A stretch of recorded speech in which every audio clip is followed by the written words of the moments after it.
Hello and welcome to the PolyTools channel. This is a video about how I would use the Logitech Mevo webcams. And so I don't have them. I had to start off with that. But I wanted to mention some ways you could use them, because all the videos I've seen about them have talked about here's what they are, here's how to use them, like through the app kind of thing, and here's how to connect it all. Very step by step. In fact, I'm going to link one down below that I was watching that gave me the idea for this video. It's a very well done video. I wanted to give that guy some shout out. And so the idea of these webcams, right? I'm using the Elgato right now, and it's a great webcam.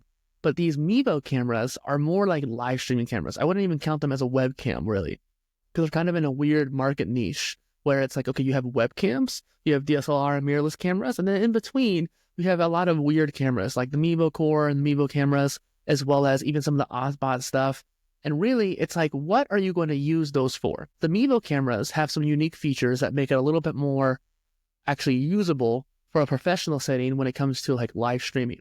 So let's say you're in a lecture hall as a professor and you want to live stream your stuff like they do for the CS60 for Harvard's computer science courses, or you want to do something along the lines of a sporting event and you have enough cameras to actually handle that. Or maybe as a modern content creator is where I kind of came up with this idea for this video, because I was thinking, I think that a lot of creators, especially live streamers, will have a 2-camera setup. Now, what the 2 cameras would be is one of 2 options. You have your main camera that you're using here, and then you have a side camera, which I have a little mount here for. I haven't put my stream cam back yet. But you have that side camera that'll first off give you a side profile view, but more importantly, it could be in vertical format, which means that like you could make a lot more TikTok and short form videos more easily.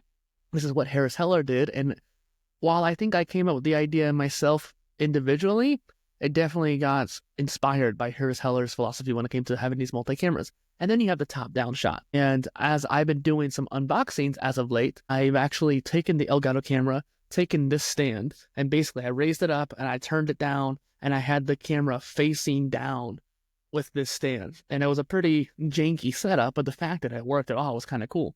And so I could definitely see somebody as a content creator, particularly a modern content creator. You may not always be doing unboxing, but you might want a way for people to see your hand keyboards whenever you're doing a game stream or something like that. There's a lot of reasons why you would have a top-down camera.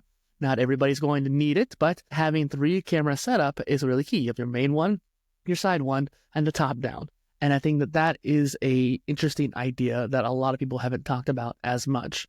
And another idea people could have is when you have a multi-cam setup for a podcast. So you would have one camera on the one person facing them, one camera facing on the other person, and then the one camera facing both. And this Mevo Core, not Mevo Core, but the Mevo camera system, I think is a great way to have that. And especially since you could live stream it and it has pretty good quality. It's still 1080p, I think 30 FPS, so it's nothing crazy. I mean, even this camera is in 1080p mode, but it's a 4K camera, so it's getting downscaled a little bit, so it's going to look a bit more crisp than a traditional 1080p, which is why I don't need to record in 4K.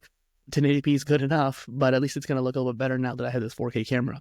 And so this idea of having a 3-point camera system, I think is really interesting. You can even do more. If you bought another set, you can actually do 6 cameras. So imagine having different angles for an escape room. For example, let's say you have an escape room that you record and you have a YouTube channel where you see people going through and they design a waiver to go into the escape room that's going to be recorded. And I think that's an interesting way. You have different camera angles for it.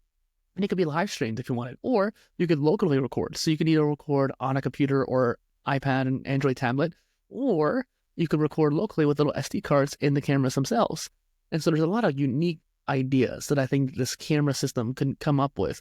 And I wanted to make a quick video explaining this idea that I had, because I like my Elgato Facecam Pro, but it was like $300. I might have gotten it 20% off, but it was like $300.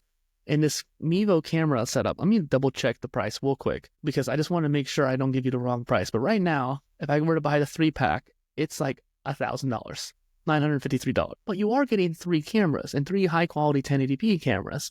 And so while many creators will not be able to afford that, hell, it took me ages just to get the Elgato Facecam Pro.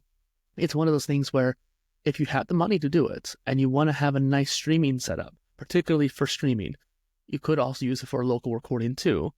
But if you wanted to have like a streaming setup or a podcast setup, or maybe like a unique content creator setup, I think this would be a great way to just kind of expedite the process. Instead of having 3 different Elgato cameras that all kind of work individually, you could have a more cohesive system that you could switch between from in the app or in OBS if you like, much more efficiently and easily.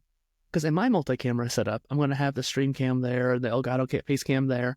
It's going to look different. I'm going to have to mess with the settings to make sure they look similar, and it's going to be a pretty tedious process.